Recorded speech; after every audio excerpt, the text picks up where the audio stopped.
CM Revanth రెడ్డికి BJP భయం పట్టుకుందన్నారు BJP party Mahabubnagar MP అభ్యర్థి డీకే అరుణ.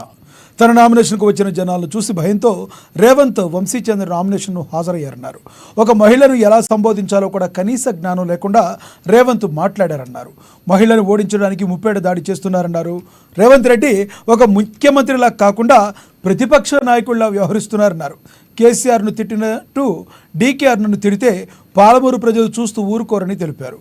భాష మార్చుకోకపోతే పరిణామాలు అనుభవించాల్సి వస్తుందని ముఖ్యమంత్రిని హెచ్చరించారు డీకే అరుణ.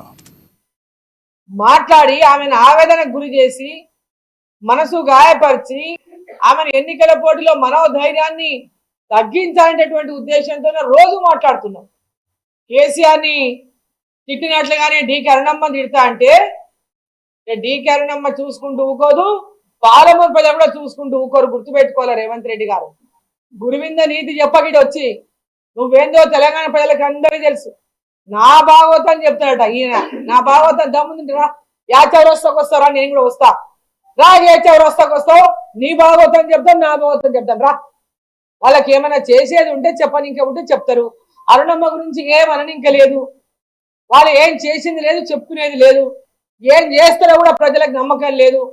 వాళ్ళకి ఏం చేస్తారో కూడా చెప్పేటటువంటి విశ్వాసం ప్రజల వీళ్ళ పైన లేదు. కాబట్టి పొద్దున్న నోటుకు వచ్చినట్ల ఇలా మాట్లాడతారు. యా బాబు ఏం డైలాగ్ చెప్పినవరా నాయన బాబును.